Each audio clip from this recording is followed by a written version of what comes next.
Esto es Metaversadas. Hablamos en virtual. Somos Yaisa Moreno y Jimena Tormo y te damos la bienvenida a nuestra segunda temporada. En esta ocasión empezaremos con una trilogía de entregas dedicadas a los pioneros de la XR en España. En el capítulo de hoy hablaremos sobre los inicios de las tecnologías inmersivas en nuestro país y escucharemos los testimonios de algunas de las mentes visionarias que hicieron posible el nacimiento de este sector. Comencemos. Hola, Yay. Muy buenas, Jimena. ¿Qué tal? Me siento un poco intimidada por un elemento. Porque tenemos vídeo en esta segunda temporada. Así Hola, es. amigos. ¿Qué tal? Hemos mejorado técnicamente. Así es. Hemos incorporado a nuevas personas también que nos ayudan haciendo esto posible. Así que bueno, esto ha sido gracias al esfuerzo y a la ayuda de las personas que nos apoyaron a través del crowdfunding de Ko-fi.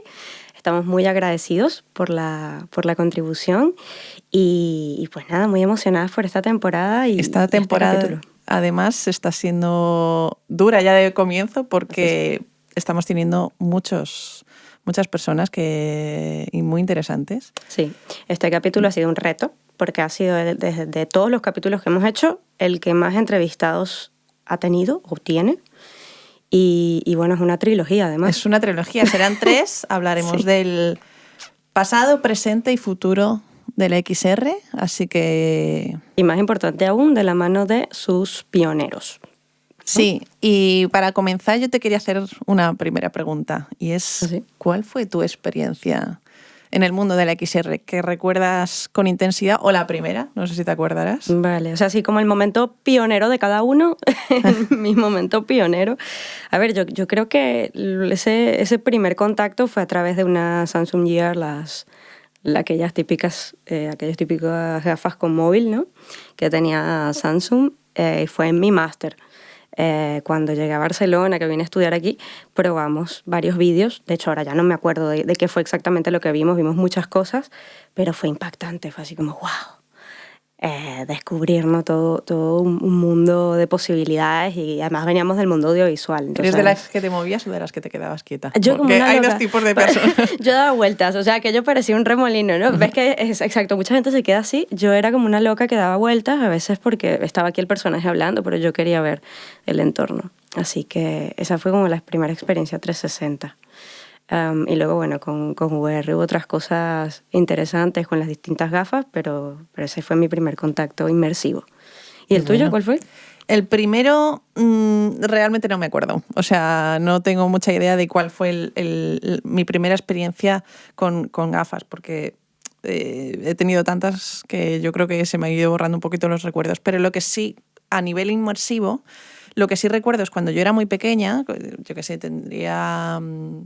12 años o incluso menos, me acuerdo de ir al IMAX en Madrid, que es un centro que es como un cine, pero es como una semiesfera. Uh-huh. Entonces tú entrabas como en esa sala y daban experiencias inmersivas porque básicamente la pantalla era una pantalla de 180 grados, entonces podías ver a todo tu alrededor. No era las gafas como tales, pero yo creo que fue un inicio de una experiencia inmersiva que además me marcó muchísimo porque vi las galaxias, o sea, una experiencia del universo, de cómo se forman las estrellas, de cómo se forman las galaxias, y a mí me llamó mucho la atención. O sea, lo vi como una manera de ver el cine y de ver...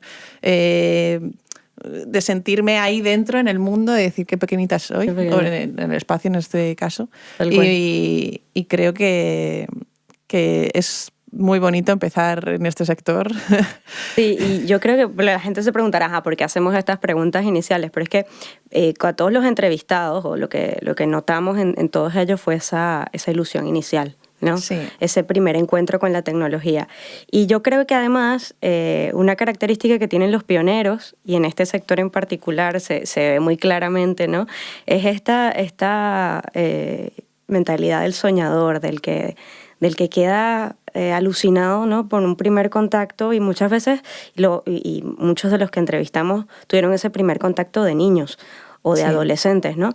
Y es interesante ver cómo eso los marcó luego en su vida adulta. Sí. Entonces, traemos yo creo, un primer testimonio que es muy interesante para entender cómo piensan Estos los pioneros. culos inquietos que se mueven de Exacto. aquí y de allá haciendo proyectos. Exacto. Y es de la mano de Óscar González, que es director de Realo Virtual y consultor de innovación XR en Wowing Group. Entonces, bueno, vamos a escuchar cuál fue esta no fue experiencia inicial, pero vamos a ver qué fue lo que hizo Óscar en sus inicios. Recuerdo que Ciudad Permutación de Greg Egan, que es una novela que a mí me impactó muchísimo, yo dije, yo tengo que vivir ahí dentro, esto tiene que ser. Entonces recuerdo hacerme y ni siquiera era cardboard, era con un cubo que tenía aquí, que teníamos, con unas sabrelatas, le hice los agujeros, puse el móvil al final, lo pegué ahí con cinta americana y entonces iba con el cubo por casa haciendo así, moviendo la cabeza. Y claro, pues mi mujer me decía, tú estás muy mal, tú estás muy mal. A ver si eso empieza a funcionar de verdad. Y vaya que ha funcionado. Acabamos de hacer la review de Pico 4 y esto es imparable ya. O sea, es como logarítmico, ¿no? O sea, lo que ha tardado en despegar y a la velocidad de despegue. Estamos en velocidad de escape, ¿no? Que llaman los astronautas. O sea, que esto no lo para nadie ya.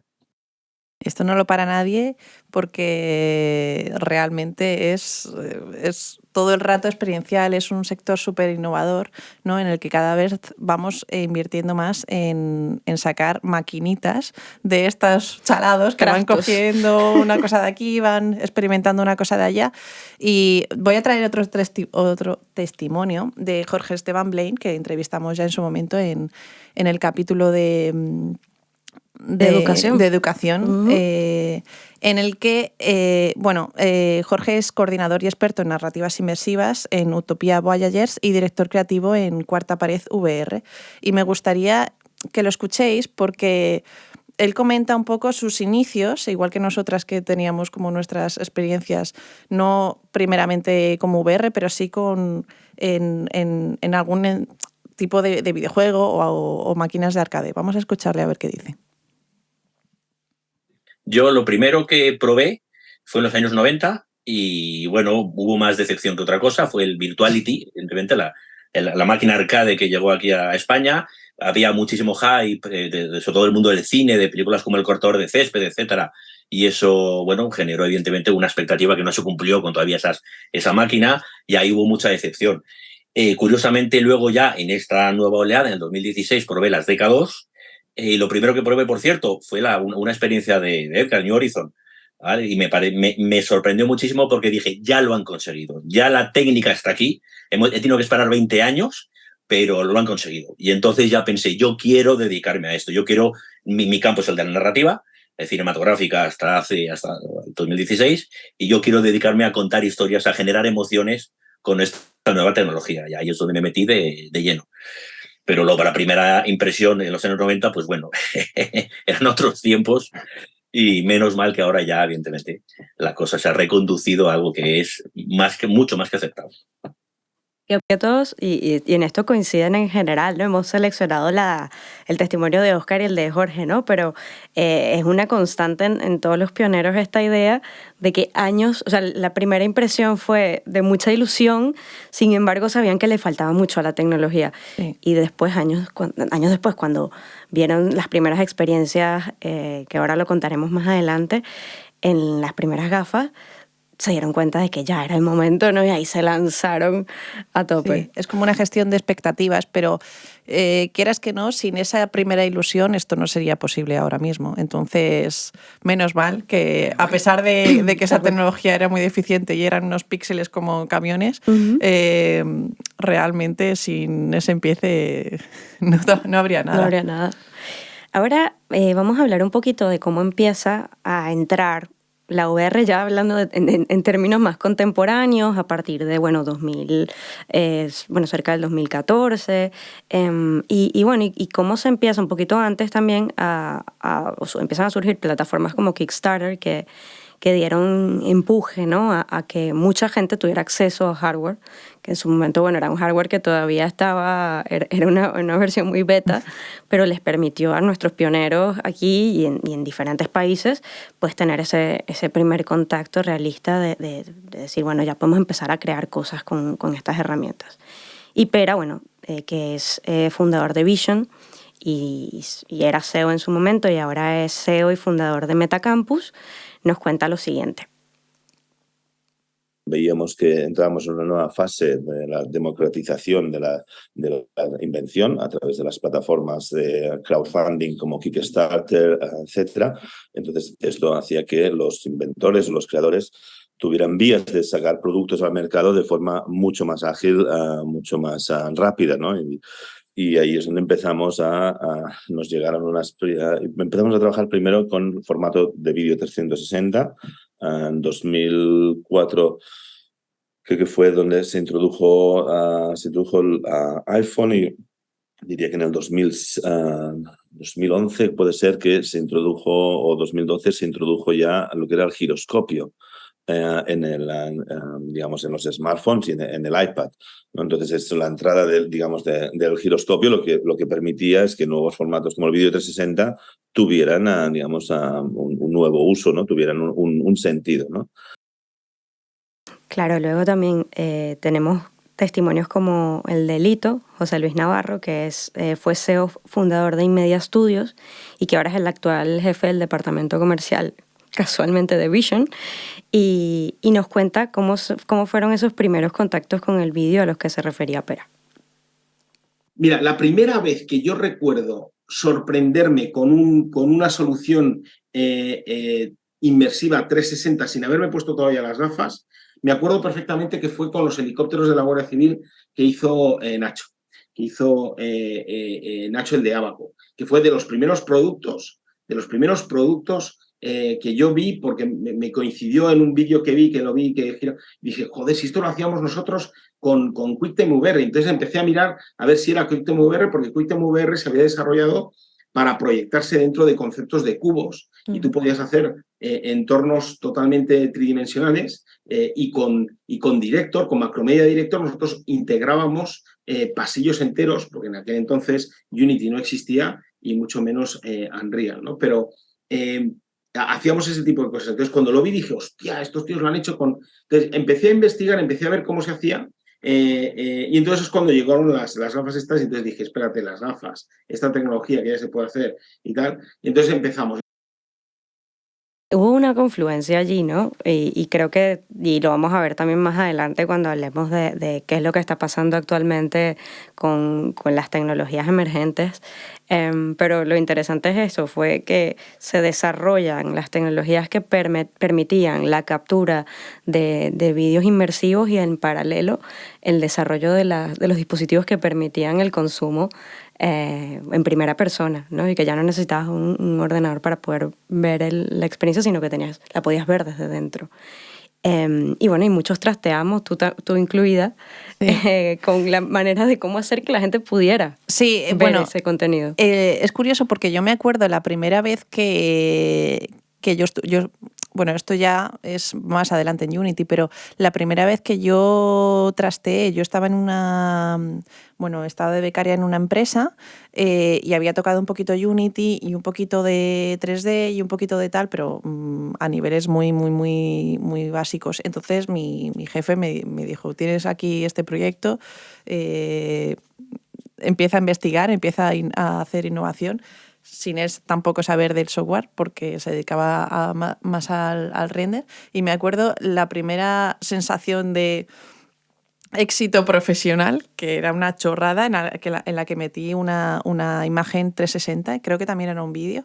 Creo que se lo metí en el móvil con las gafas Carboard y o sea, es que me acuerdo de ir a su despacho, él mirarme y yo en silencio decirle, toma, ¿sabes? Póntelo. O sea, póntelo. Y él se lo puso y me dijo, vale, ya está, muy bien. ¿Sabes? Y dije, ya está, me voy tranquila porque me he roto todo el pensamiento para intentar lograr esto con lo poco que había en ese momento de información, sobre todo de Unity, que más o menos te orientaban un poco, pero meterte en foros, en foros de lo mismo hay un ruso que te decía qué tenías que hacer, ¿sabes? porque no había mucha información. Exacto. O sea, que al final la historia se va repitiendo constantemente porque las nuevas generaciones también vamos heredando Sí. Problemas similares, ¿no? Por Sí, y menos mal de los foros que tú pones el problema, pero ya hay 3 que han tenido el mismo problema y te lo han resuelto. Claro. Es curioso porque este audio delito habla de precisamente de la fotografía que viene a colación del siguiente invitado. Tal cual. Que es de Nacho Ferrando Colomer, que es fotógrafo y socio fundador de Abaco Digital, que precisamente este es el primer fotógrafo que consiguió hacer una foto 360. Y vamos a escucharle, a ver cómo lo cuenta él. Yo estudié ingeniería industrial, pero a mí me gustaba mucho la fotografía y en el año 95 apareció el QuickTime VR, que fue el primer software para hacer fotografía de 360 grados.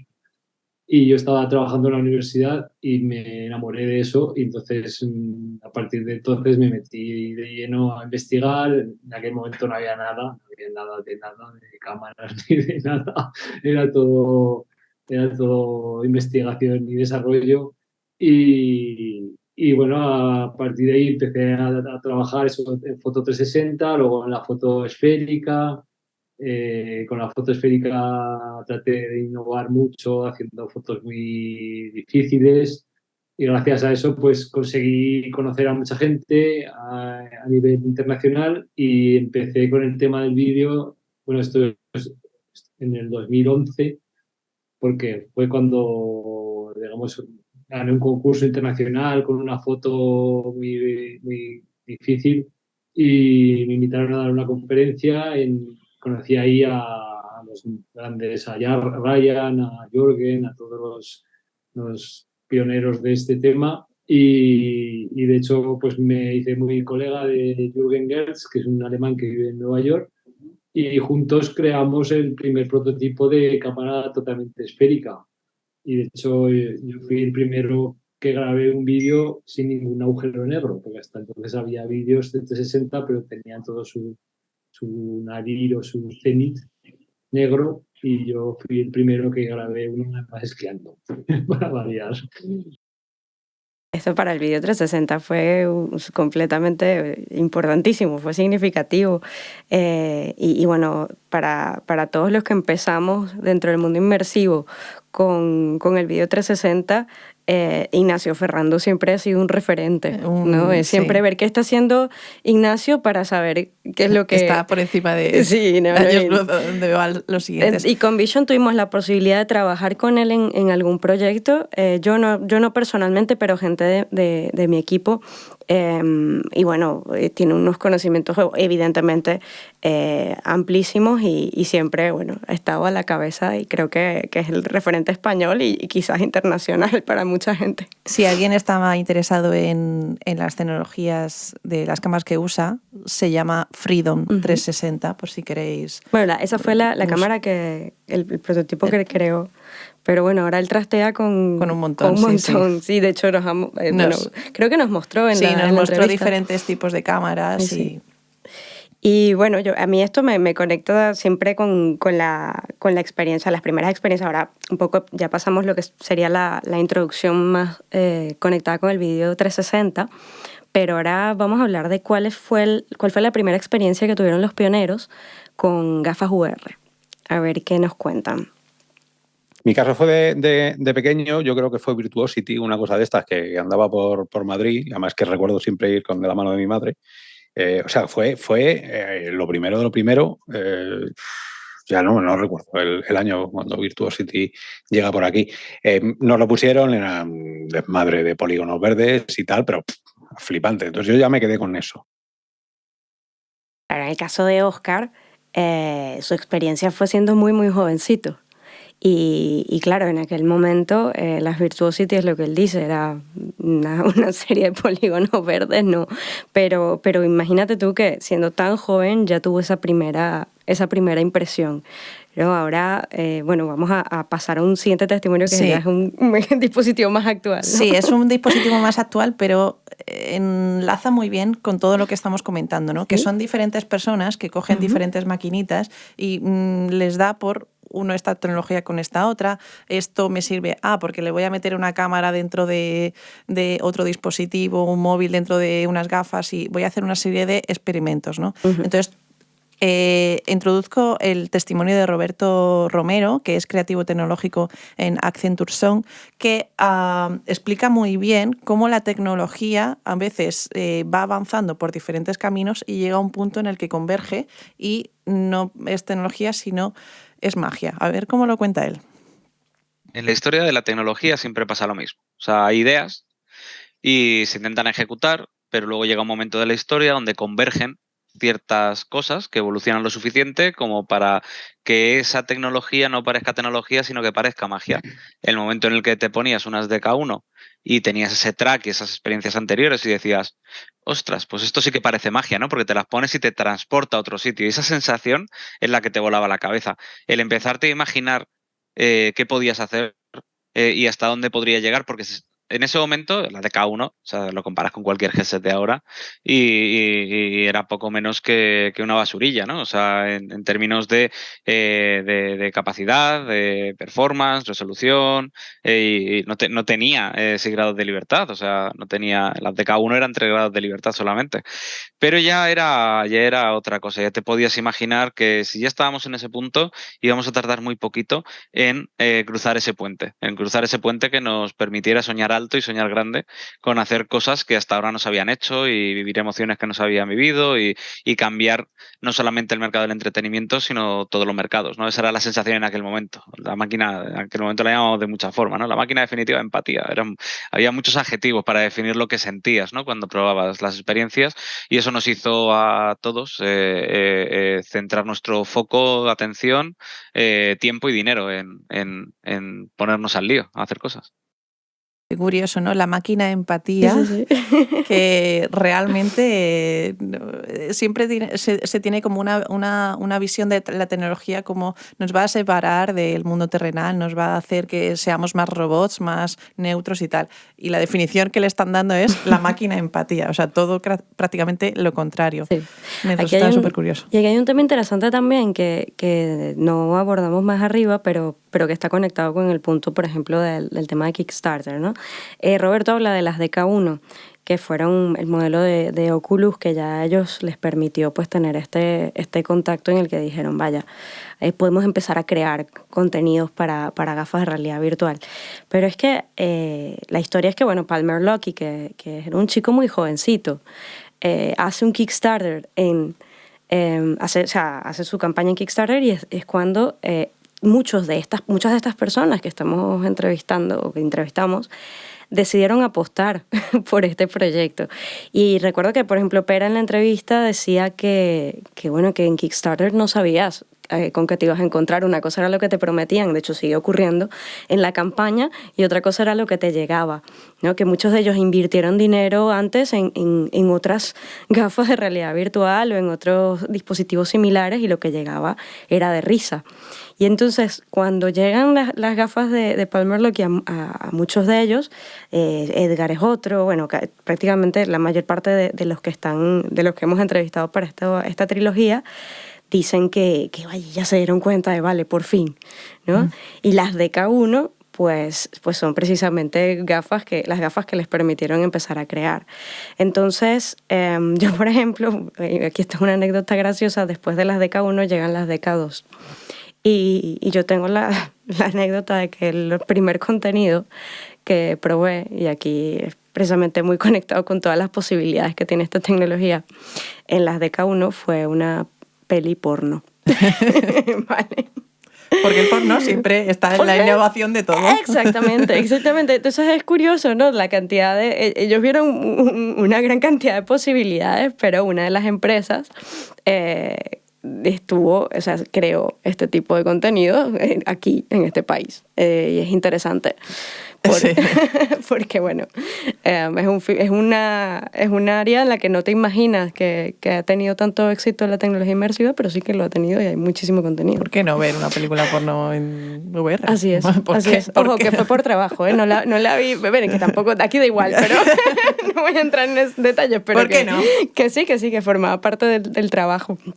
Y bueno, luego también hablando con Pera, por ejemplo, contaba que después ya se perfeccionaron los dispositivos, pero hubo otro dispositivo que hizo una campaña brutal ya cuando empezábamos a hablar de gafas de realidad mixta, y fue Magic Leap. Entonces vamos a escuchar qué fue lo que pasó con las Magic Leap. La decepción también incluso de Magic Leap, ¿no? El proyecto más hypeado que vimos en XR, ¿no? El de las ballenas, ¿no?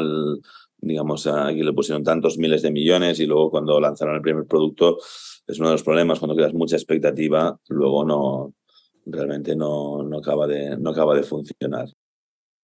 Sí, Totalmente. ¿te acuerdas de las publicidades de Magic Leap Sí. antes de que saliera, o sea, la campaña Sí. previa? Y tengo, o sea, he experimentado absolutamente esta sensación de decepción que comenta Pera, porque es que sí vi, o sea, toda la campaña, los vídeos ahí, o sea, además hay un vídeo en el que creo que tocan como diferentes instrumentos y aparece, bueno. O en el cole, hay un momento que hay un cole entero Sí, hay viendo un una cole, ballena viendo una ballena que sale en un auditorio. Exacto, sí. exacto. Es espectacular, que te dices, Sí. Tienes que tener un field of view terrible, pero es que mi experiencia con las Magic Leap es que me puse las gafas, que primero, gafa sobre gafa, ya lo estamos complicando, lo vuelvo a decir, y luego lo segundo es como lo pequeñito que es el field of view, ¿sabes? Que ves una cajita así Mínima. pequeñiti, pero súper pequeña, y yo digo, pero ¿cómo entra una ballena ahí? O sea, tienes que o sea, no, Ves la aleta de la ballena. O sea, o ves un píxel de ballena, porque es que si no, no vas a poder ver nada. Bueno, la buena noticia es que pude probar, fui a un evento hace poco y pude probar el nuevo modelo y la verdad es que mejora bastante. Bueno, ¿ok? menos mal, ¿no? Mejora bastante. No hemos llegado todavía. Vamos a cumplir un poco las expectativas que estamos generando, Sí, ¿no? sí, todavía no hemos llegado a un field of view espectacular. No recuerdo ahora mismo de cuánto es el de las actuales, pero por lo menos no tienes esta sensación de desesperación del cuadrito y estar persiguiendo un poquito el cuadro para... O sea, te sientes como si estuvieses llevando un puntero al final. Sí, además que creo que tienes que traquear primero tu espacio, ¿no? Es que no me acuerdo si eran estas. No recuerdo, creo que no. No, ¿verdad? Creo que no. Creo que a lo mejor pueden ser las HoloLens. No me acuerdo cuáles tienes que traquear tu espacio. Pero quiero decir que si estás dentro de un espacio que más o menos es reducido y tu field of view es reducido, es como que no te da muchas posibilidades para... No cumple las expectativas era que terrible. dices, hijos, ¿no? Sí. Aquí Bueno, y de hecho, internamente... La publicidad hace daño. Sí. un No, poquito. internamente en nuestra empresa me acuerdo que fue eso, lo que decía Pera, ¿no? La decepción y que yo creo que a mucha gente le pasó, les limitó porque tenían en mente, oye, vamos a poder hacer todos estos proyectos y ahora... pues no, me lo pienso, a que venga algo mejor, ¿no? Sin embargo, en HoloLens sí que yo creo que ha sido un poco distinta la experiencia y sí que se ha podido hacer más. Aunque tampoco es que tenga un field of view maravilloso, ¿eh? Sí. Y bueno, y ahora vamos a hablar de algo que yo no sé si claro, la gente del sector sí lo conoce, pero no sé si la gente sabe el impacto, lo importante que es esto, y es que hubo un primer medio, y existe actualmente el primer medio de comunicación de habla hispana sobre XR, y es real o virtual. Hemos tenido la fortuna de poder entrevistar a sus creadores, a uno de sus fundadores y al actual jefe, al final Óscar, que lo comentamos más arriba, también entró incluso a potenciar lo que es el medio de comunicación en términos audiovisuales, porque viene de Radio Televisión Española.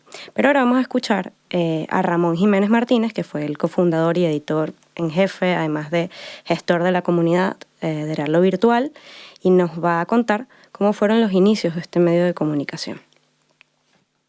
Yo soy ingeniero informático y bueno, yo antes trabajaba de informático prácticamente a jornada completa, y la idea, digamos, de Real o Virtual la tuvo Juanlo, que es otro de los fundadores, que estuvo siguiendo la parte de Palmer en los foros de Mint2Vision 3D, MTBS 3D, y a raíz de ahí pues fue el que me dijo a mí, mira, esto cómo va a molar, ¿no? Yo ya conocía la realidad virtual porque la probé en los 90 en Por Aventura, un Virtuality en su día. Y bueno, pues al verlo vimos que no había nada en español en ese momento. Me refiero de página web, de foro. Y fue entonces cuando Juanlo me dijo, oye, como yo era informático, ¿por qué no hacemos una página web para esto, no?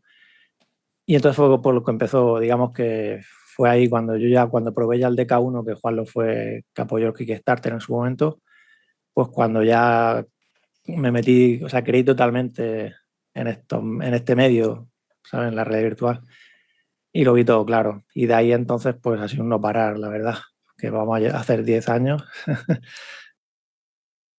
Es impresionante porque ha durado un montón el medio de comunicación. Ahora, bueno, también nos comentaban Óscar y Ramón que se vienen cambios para el futuro bueno, algunas cosillas que no pueden compartir. Pero qué importante es la comunidad, ¿no? pero Qué es importante impresionante, es sí. meterse en un foro y que Sí, gracias a que unos hacen una página web en plan, oye, se está hablando de esto y mola, vamos a poner aquí algunos artículos, algunas movidas, que se genere una comunidad y de compartir, ¿no? Porque esto es casi lo básico y lo que ha propiciado, de hecho, el desarrollo de empresas, el que muchos de muchas empresas vengan, se vayan de su empresa, generen otras empresas que tengan que ver con la XR. Sí. O sea que no... Otra cosa interesante y es que han llegado a Latinoamérica también, tienen una comunidad muy fuerte, o sea, al final termina siendo un medio para gente de habla hispana de todo el mundo. Me decían que también en Estados Unidos tienen una comunidad importante y es eso, es la comunidad, además lo fieles que son. El medio empezó siendo una web, ahora también tiene contenido en YouTube y es referente, o sea, es el medio en español más importante sobre realidad virtual, o sea que, y bueno, realidad mixta también, en fin, que es maravilloso, me parece que es muy interesante. Sí, y útil también, Y o sea, útil. quiere decir que necesario para este sector. Entonces ahora pasamos del primer medio a cómo se fundaron las primeras empresas, ¿no? Y aquí, bueno, tenemos el caso, por ejemplo, de Pera, que nos comentaba que el principal impulso para él fue ver que los contenidos web y multimedia ya habían llegado a un tope, que sentía que ya no había más para innovar y en cuanto vio la posibilidad de entrar en este sector, no se lo pensó dos veces, incluso dejó la empresa en la que estaba para fundar una nueva y empezar desde cero. Y creo que esta, bueno, es una característica que comparten muchos de ellos, ¿no? Esto de, bueno, ya, vamos a lanzarnos de frente con todo esto. Y bueno, ahora viene Carla Ribot, ¿no? Sí, perdón. Sí. Carlas Ribot le pasa un poquito lo mismo y es esta mentalidad de fundador, o sea, de pionero loco, por así decirlo. Carlas Ribot es fundador de Mr. Fogg y partner y director creativo de experiencias inmersivas en Virtual 4. Uh-huh. Pero vamos a escuchar un poquito cómo fueron sus inicios en los que él creía fervientemente en la tecnología XR y cómo intentó meter la VR en sus clientes. Vamos a ver cómo lo cuenta él. Yo empecé con este amor cuando trabajaba en las agencias en una agencia de publicidad, en Ogilvy Barcelona. En ese momento creo que estaba como director de arte. Y descubrí el vídeos 360 de una empresa, seguramente a Ignacio le suena, Yellowbird, ¿no? Unos holandeses. Y también descubrí los vídeos 360 de Ryan Whitehead, un canadiense. Y lo intenté meter en todos los clientes en los que estaba trabajando. No conseguí meter vídeo 360 en ninguno.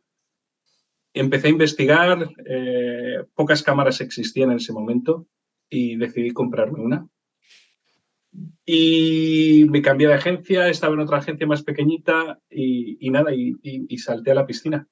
O como diríamos ahora, cogí la ola. Cogí esta pequeña primera ola y me aventuré a meterme en el mundo de producción audiovisual sin tener ese background, pero bueno, ahí está la aventura, ¿no? ponerse a investigar, a trastear, a conocer a Ignacio, porque en ese momento pues también conocí a Pera en un proyecto que hicimos conjunto, Pera de Vision. Invitamos a Ignacio, compramos el primer rig de Ignacio, nos hizo un pequeño curso y desde allí pues ha ido ola detrás de ola, ¿no? Desde adquirir el primer headset del DK1, mostrar el DK1 a diferentes agencias con las que tenía contacto, relación, hacer algunos proyectos muy divertidos, muy interesantes como el de General Óptica y ola tras ola, pues hasta el día de hoy, que estamos aquí surfeando de nuevo. Esta podría ser un poco mi historia. Me gusta mucho lo que comenta, lo de coger la primera ola, ¿no? Porque ha habido muchas olas y esto no es... además no es un terreno llano, o sea, que no haya nadie por delante de tuya, por así decirlo, en el que tengas un poquito de referencia para hacer las cosas, no significa que sea un terreno llano y un terreno fácil, sino que precisamente es todo lo contrario. Que vayas metiendo la VR a los clientes, que nadie te lo compre, que digas, compro las gafas y te venga con la decepción de esto no es lo que me has vendido. Una serie de circunstancias que hace que realmente estés todo el rato investigando y explorando, ¿no? Eso es... Sí, otra cosa bonita que es interesante también, y lo vamos a ir viendo en los siguientes puntos, ¿no? y en los siguientes capítulos, es el hecho de lo que tú decías, ¿no? La comunidad. Él cuenta de Pera, cuenta de Ignacio, o sea, se empezó ya desde entonces a generar esa comunidad y era una comunidad que se iba apoyando y se iba impulsando, ¿no? Y se enseñaban, hacían talleres, se explicaban unos a otros cómo funcionaba el hardware y a mí me parece eso también muy reseñable y muy interesante. Sí, de hecho, lo que destacan cada uno de ellos es el talento y la calidad de la comunidad, ¿no? Que se hablaba mucho entre ellos. Sí, realmente es como lo más destacado que ellos comentan al principio, en plan de esto fue una locura. Pero dentro de la locura nos lo pasábamos muy bien. Era como, es envidiable. Total. Y bueno, ahora vamos a escuchar el testimonio de José Luis que nos cuenta cómo surge otra de las empresas. Bueno, de hecho, esto es interesante. Tanto Inmedia, que es la Inmedia Studios, que es la empresa de José Luis, como Vision, fueron empresas que lograron tener una plantilla muy grande. En su momento fueron de los más numerosos en cuanto a plantillas. Y eso es un reto importante en una industria tan complicada, ¿no? Sí. Y con tantos retos por superar. Entonces vamos a escuchar qué nos dice Lito, José Luis Navarro. A partir de ese momento me surge la oportunidad de encontrarme con mis socios de Inmedia Studio, con los que ya había trabajado en otras ocasiones, en otros proyectos, en otras cosas. Hablamos y vemos que hay una oportunidad de oro para hacer apps. Era el momento de las apps. Y las apps, además, las podíamos hacer porque no solamente teníamos el conocimiento, Alex es un grandísimo... no solamente era el CTO de la compañía, sino que técnicamente tiene un nivel avanzadísimo a muchos y con una visión muy grande de muchas tecnologías. Ricardo era una persona que tenía un bagaje muy amplio en todo lo que era audiovisuales y demás, y yo tenía el bagaje de todas las demás tecnologías y de gestionar empresas y lanzarlas y ponerlas en funcionamiento. Entonces nos unimos y empezamos a trabajar. Y resulta que en esa búsqueda de aplicaciones y no sé cuántos, yo consigo una oportunidad dentro de lo que era el Grupo Santillana. Grupo Santillana para crearles toda la evolución de proyecto educativo.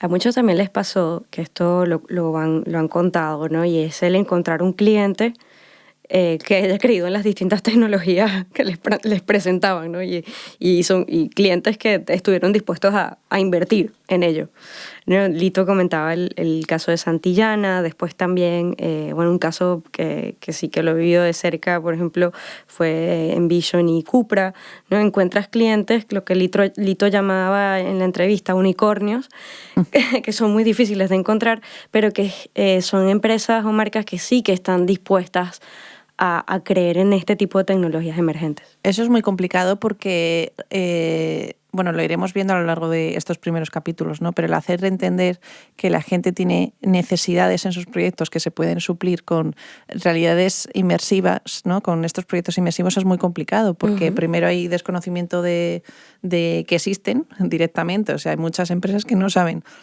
perdón, que existen estas tecnologías, y segundo, el hecho de que es muy difícil también poder vender este tipo de productos porque son experienciales, ¿no? Pero aún así hay pioneros que saltan al vacío y dicen, bueno, independientemente de si es complicado o no, vamos a intentarlo, ¿no? Y este es el caso de otro pionero que os voy a presentar, que es Edgar Martín Blas Méndez, que es CEO de Utopia Voyagers, que comenta un poco la euforia que tenía todo el mundo por probar las gafas al principio, ¿no? Para entender un poco qué experiencias, qué es esto de la tecnología XR. Vamos a escucharlo. Básicamente fue a lo suicida, o sea, me fui a Twenty, que era donde estaba yo en aquel momento de director creativo, les pinté una ola en la pared, les dije, esto que viene es muy grande, estamos en el inicio nada más, pero no sé qué va a ocurrir, me piro, ¿vale? Entonces, tuve la suerte que me apoyaron bastante para una transición los primeros meses. Primero estaba media jornada en Twenty y luego estaba media jornada un poco con los experimentos ya de los primeros clientes, pero nada, los 2 meses es que era tal la vorágine de proyectos que ya nos tuvimos que lanzar. Pero siempre teníamos esa sensación de todo puede terminar en 3 meses. Pero claro, eso era la adrenalina, ¿no? Porque al final, de alguna forma, nos hacía que tuviéramos que sobrevivir. Entonces, tenías que trabajar, inventar, entregar, porque si no, el sueño se podía terminar muy rápido y no queríamos. Entonces era siempre, pues, intentar aguantar 3 meses más, ¿no? Y al final, bueno, pues ya se ha convertido casi en 10 años. De hecho, comenta que se encontraban en cafeterías y que todo era un poquito más visceral, ¿no? Que era muy bonito esa sensación de ir encontrándote además con otros pioneros, con otras personas que también hacían proyectos, te juntabas, hacías un proyecto de 3 meses para este cliente, para el otro, no sé qué, y es como que intentabas ir rascando a las personas que confiaban un poco en que esto iba a salir, pero que en 3 meses a lo mejor se te iba todo lo que habías construido, pero bueno, claro. Era interesante. Y que yo me imagino también que encontrar gente del sector para poder hacer algún tipo de proyecto también podía ser un reto interesante, ¿no? Porque no había mucha gente.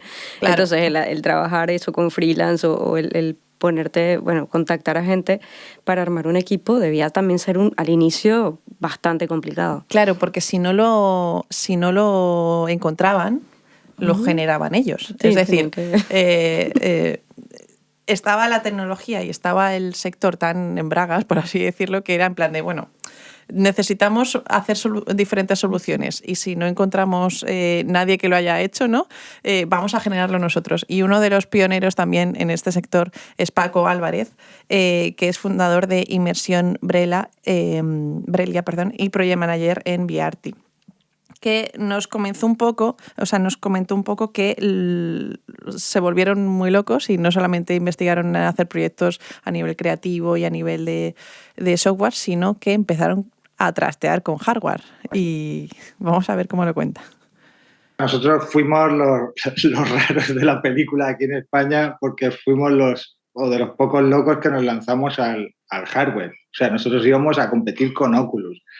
Y construimos varios prototipos, empezamos ahí con una impresora 3D electrónica de China, con el tema óptico, hablando con el doctor Fernando Vargas, óptico en la Universidad de Murcia, con José Francisco Castejón en la Universidad UCAM, que es jefe también del Colegio de Físicos de España, era en aquel momento director, y metiéndole mucha ciencia y nada, y nos plantamos en Estados Unidos en un evento al lado de Oculus y la gente súper sorprendida porque era la época del Decador, nosotros teníamos el doble de resolución, 1080 por ojo, 130 de field of view, incluso para mí a nivel óptico teníamos cosas que incluso a día de hoy todavía no se han superado.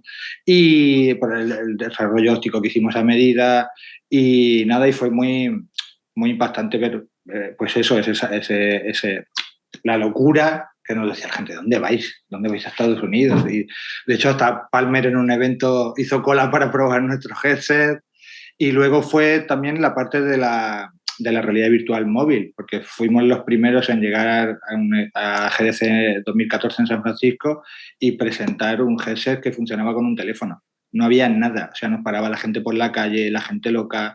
Palme también lo probó, cuando mucha gente aquí en España nos decía, es imposible hacer realidad virtual con un móvil y tal. Está claro que no era lo idóneo, pero era un paso y una manera de que la gente lo conociera. Y de hecho, bueno, luego Samsung, Google, etcétera, se metieron también en el tema de realidad virtual móvil. O sea que en ese aspecto fuimos los locos totales, porque en vez de solo hacer software, porque también hicimos demos, hicimos un SDK para poder programar para nuestro headset. O sea, nos metimos en una aventura muy, muy, muy loca a todos los niveles. El testimonio de Paco, ¿no? No, que el Palmerlo que estuvo ahí haciendo cola.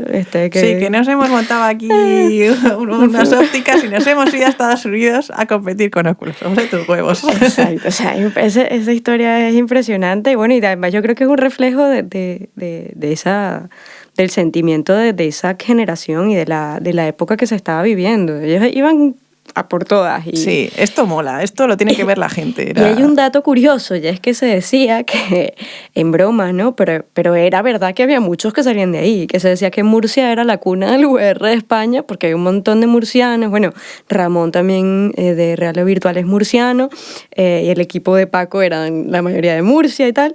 Entonces se decía que allí estaba pasando algo raro, porque todos en Murcia todos querían hacer VR en Murcia.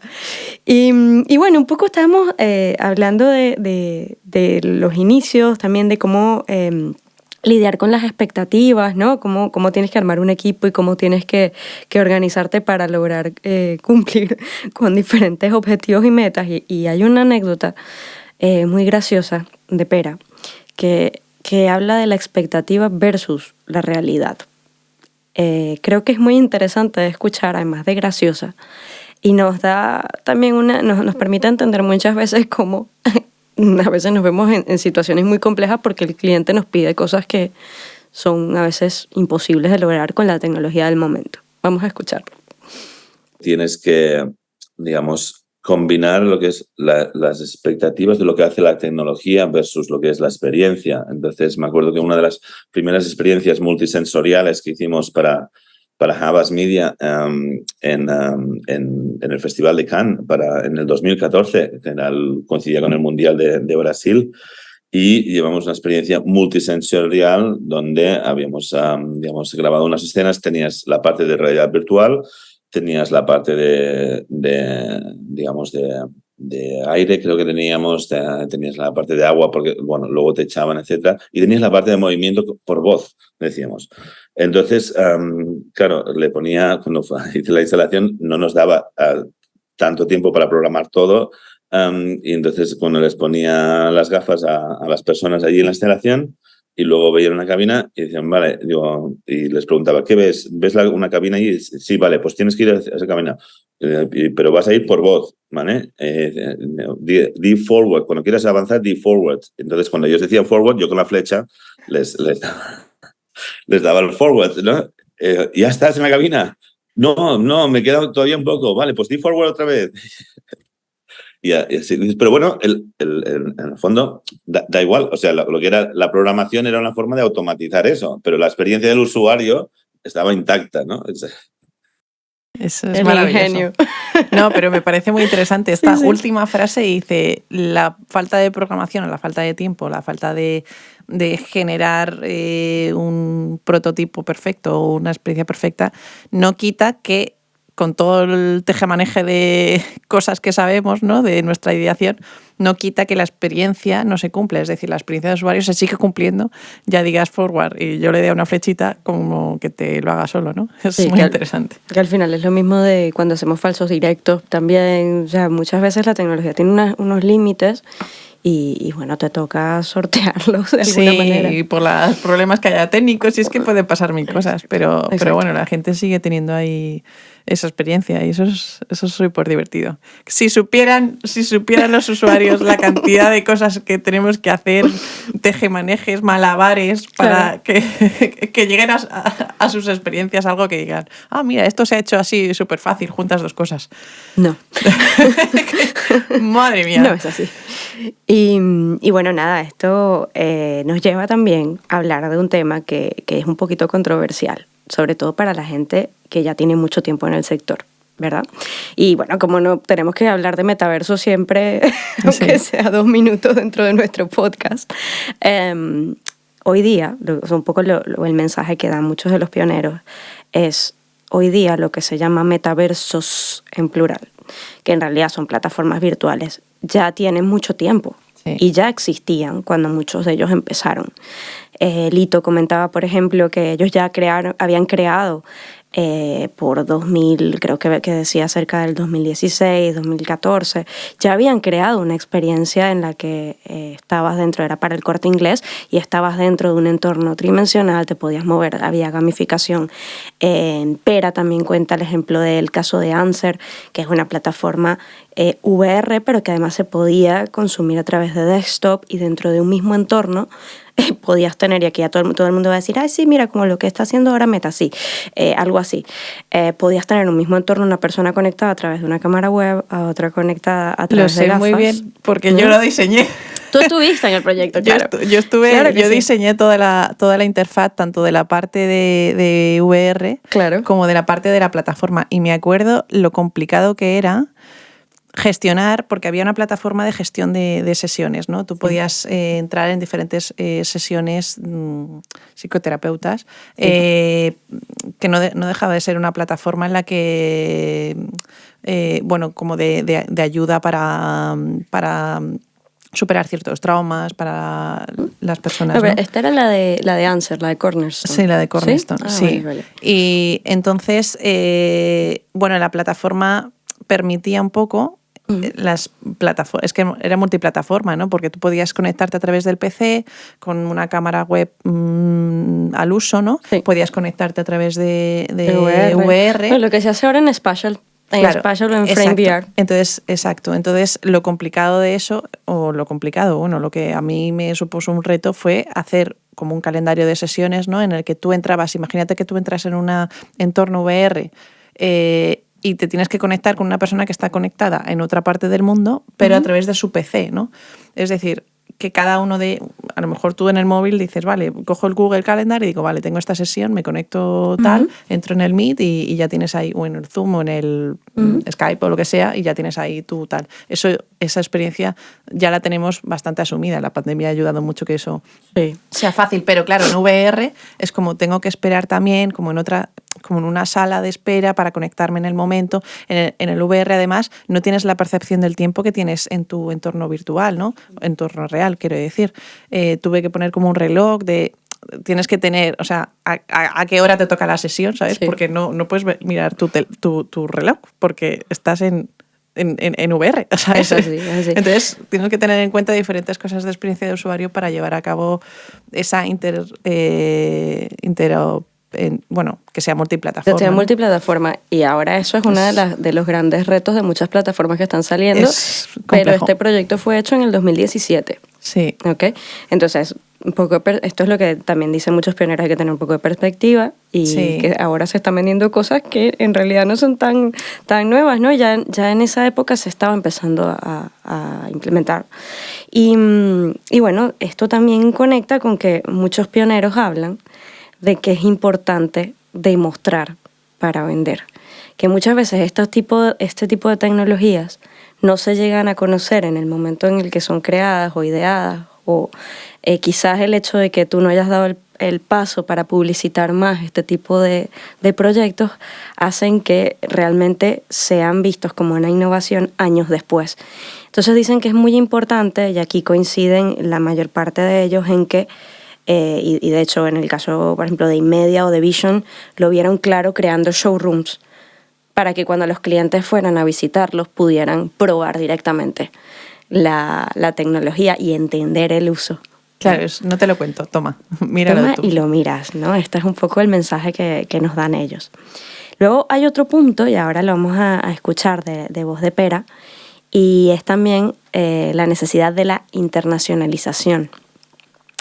Muchos se dieron cuenta de que el mercado español se quedaba un poco pequeño en el sentido de que no había tanto interés en invertir en él. De hecho, lo comentaba también Ignacio, me parece. Sí, Ignacio comentaba también que la mayoría de los proyectos que ha hecho son para afuera, ¿no? Son fuera, porque es donde está el dinero, lamentablemente, son las empresas que realmente apuestan por ello. Sí, que apuestan también por la calidad, apuestan por, básicamente por ofrecer un buen producto. Así es. Entonces vamos a escuchar qué nos dice Pera de este último punto.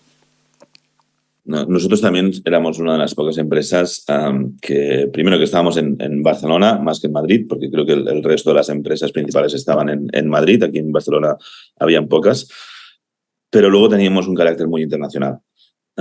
Entonces, de hecho, digamos, yo la parte de España apenas la tocaba porque me dedicaba más a los mercados internacionales, porque era muy consciente de que realmente para crecer como queríamos crecer y hacer proyectos realmente potentes, necesitas presupuestos potentes. Y en España, desafortunadamente, los presupuestos son muy limitados. Hay ganas de innovar hasta cierto punto, pero hay menos ganas de gastar. Entonces, esto fue uno de los problemas que detectamos desde inicio. También es verdad que yo ya venía con un background más internacional, ¿no? Entonces, sabía un poquito el ambiente tecnológico y el tema ¿no? Lo mismo pasaba en web, ¿no? Lo que se gastaban en Inglaterra 300.000 euros en hacer una web, aquí no se gastaban más de 50.000. Sí, es que, pero una cosa no quita la otra, es decir, que no haya tanta dinero, que la gente no invierta en ese dinero, no significa que no haya potencial. Y esto es una de las cosas que han transmitido la mayoría de la mayoría no, diría todos, todos los entrevistados, ¿no? La cantidad de calidad, calidad personal, calidad. Ignacio sí dijo que faltaba no calidad por parte de los profesionales, sino por parte de la industria o de los clientes, ¿no? De los clientes, ¿no? Y de los usuarios, ¿no? Que no valoran tanto esto, pero los propios profesionales sí lo valoran, ¿no?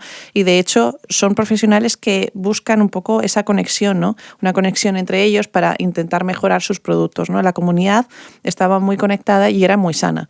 Y de hecho así es como nos lo cuenta Roberto. Una cosa que pasó aquí muy chula en España, ¿sabes? O sea, yo no sé si por, como decía Edgar, inconscientes o por lo que fuera, de repente liamos un grupo de gente que íbamos añadiendo, gente que no nos conocíamos de nada antes, que empezamos a chatear, que nos conocíamos en los foros de Oculus o nos conocíamos de un grupo de WhatsApp que se iba agregando y de repente teníamos una comunidad montada de un montón de gente con una capacidad brutal. O sea, gente que ahora mismo está currando también en empresas muy top, aparte de los que estamos aquí, que había un montón de gente que se han ido añadiendo más. Siempre estábamos de un lado para otro con la comunidad, porque al final en la comunidad te inspirabas, conseguías ideas locas, empezabas a colaborar con gente. Como estábamos abriendo los estudios en aquel momento, pues empezabas a tantear, ¿no? Oye, vente a currar conmigo, no sé qué, que estoy montando esto, vamos a colaborar con este proyecto. Oye, que necesito un estudio que me haga esto. O sea, aquí entre todos hemos colaborado entre nosotros alguna u otra vez por algún tema.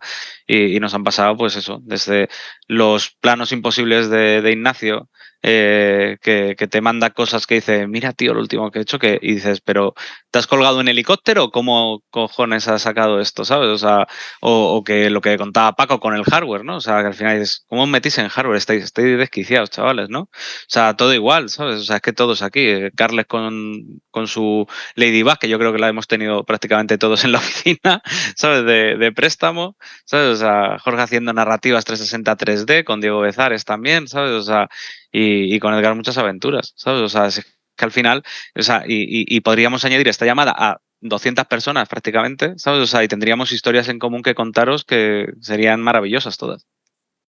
Es que están enamorados. No, y que es muy guay porque se refieren unos a los otros. O sea, es verdad que también, y esto que cabe acotarlo, ¿no? Hicimos entrevista, en una de las entrevistas fue multitudinaria, o sea, fueron 5 personas a la vez. Sí. Entonces eso fue también interesante, ¿no? Porque hubo contactos y pasaban este tipo de cosas, ¿no? Sí, se comunicaban entre ellos. Sí. Y ahora vamos a escuchar, ¿no? Esto va de la mano de lo que comenta Roberto, ¿no? Era una comunidad pequeña, pero con muchísimo esfuerzo tiraron adelante esta industria, sobre todo en los inicios, pero un día llega Facebook. Y compra Oculus. Después de haber comprado Oculus, llega Facebook a España, desembarca aquí y nada, los reúne en una cena a la mayor parte de ellos. Vamos a escuchar cuál fue la experiencia de Lito de esa cena. Y yo aproveché, en cuanto terminó de hablar la responsable de allí, pues yo aproveché para decir que a mí me encantaba que nos hubieran invitado, que yo estaba encantado de ver un montón de caras conocidas, pero que teníamos un problema, es que todos los que éramos pioneros no habíamos tenido ayuda nunca de una gran compañía como la suya, y que nosotros éramos en gran medida los que habíamos impulsado su éxito dentro de este país. Y que me daba rabia que no tuviéramos ningún tipo de plan de partnership en donde tuviéramos algún tipo de ventaja. Yo no quiero que me paguen a mí, pero evidentemente que yo tenga algún tipo de ventaja. Ustedes van a desembarcar aquí con una cantidad de dineros absurda. Nosotros somos los que hemos ido empujando con nuestros bolsillitos y no veo que ustedes estén poniéndonos aquí ningún... Entonces, pues alteré todo el dinero y encima me fui, con lo cual fui como una avispa. O sea, fue una avispa, picó y salí. Cabe acotar que tenía un compromiso posterior, no fue que se fue y los dejó. Pero lo interesante es que luego dice que le preguntó a Roberto cómo había ido y le dice, después de que te fuiste empezó todo el mundo a hablar. O sea que él activó la conversación. Y es que efectivamente, o sea, ¿por qué conocemos Oculus en España? Gracias a esta gente que fueron los primeros en probarlo y hacerlo ver a los demás. Sí, que de hecho Jorge lo dice, ¿no? Que dice, fuimos con todos los cacharros que teníamos que llevar a todas las gafas y era como muy incómodo a todos los sitios donde divulgábamos las diferentes experiencias y narrativas, ¿no? Íbamos todos con las cargadísimos con las gafas. Y bueno, y finalmente, un mensaje que yo creo que es interesante que lo escuche sobre todo la gente que está interesada en invertir en este tipo de tecnologías, y esto yo creo que es un mensaje directo a potenciales clientes del mundo XR, porque es un problema que existía antes, pero que sigue existiendo. Vamos a escuchar qué nos dice Pera. Entonces aquí la comunidad de España siempre la veías como un poquito más, digamos, autolimitada por los recursos. Había mucho talento, yo creo que en España hubo mucho talento en cuanto a las productoras de XR, muchas ganas, digamos, de crear, y con pocas oportunidades de hacer cosas chulas, ¿no? Digamos, yo creo que esta comunidad de XR en España, en otro mercado, digamos, más importante, hubieran hecho maravillas, ¿no? Y algunas cosas ya se han visto que con pocos recursos lo que hemos podido llegar a hacer entre unos y otros. Es que es un poco esta filosofía que hemos comentado de todo este primer capítulo, ¿no? Esa filosofía de el pionero, del loco que se va y se pone a montar un hardware, se va y se pone a montar una comunidad de XR, ¿no? El loco que se pone a generar la primera cámara 360, ¿no? Pero ese es el espíritu, ¿no? El espíritu de, aunque tengamos pocos recursos, tiramos para adelante y nos saltamos al vacío. Y se siguen haciendo cosas interesantes. Surfeamos las olas. Sí, es verdad. La metáfora de la ola fue recurrente, ¿verdad? Surfeamos las olas. Sí. Así que muchísimas gracias por este capítulo. Gracias a ti, Yai. Me encanta que hayamos empezado ya la segunda temporada. Era algo que necesitábamos. Sí. Y así termina nuestro programa de hoy. Esperamos que lo hayas disfrutado. Hemos aprendido sobre los inicios de la XR en España de la mano de sus protagonistas. En el siguiente capítulo continuaremos con esta trilogía y descubriremos las impresiones, opiniones e inquietudes de los pioneros con respecto al presente de la industria. Recuerda que subimos un capítulo semanal y puedes escucharnos a través de Anchor, iVoox, Spotify, Google Podcast, Amazon Music, YouTube y Apple Podcasts. Además, para saber más sobre Metaversadas, déjanos tus comentarios y comparte tus inquietudes en nuestras cuentas de Twitter, Instagram, Facebook y LinkedIn. Si crees en este proyecto y quieres apoyarnos para que siga creciendo, te invitamos a donarnos un café a través de nuestro perfil de Ko-fi. Puedes encontrarnos fácilmente como Metaversadas. Este podcast es producido y locutado por Yaisa Moreno y Jimena Tormo en Chicago Way Studios, Barcelona. En los controles se encuentra nuestro técnico y amigo Mr. D. En el vídeo nos apoya Ricardo Espinosa. El soundtrack del proyecto es obra del maestro del sonido Arturo Aguilar. Agradecemos a nuestra community manager Victoria Tormo por darnos visibilidad en redes sociales y a la gente que nos apoya para hacer este proyecto posible. Muchas gracias por escucharnos. Te esperamos en el siguiente capítulo.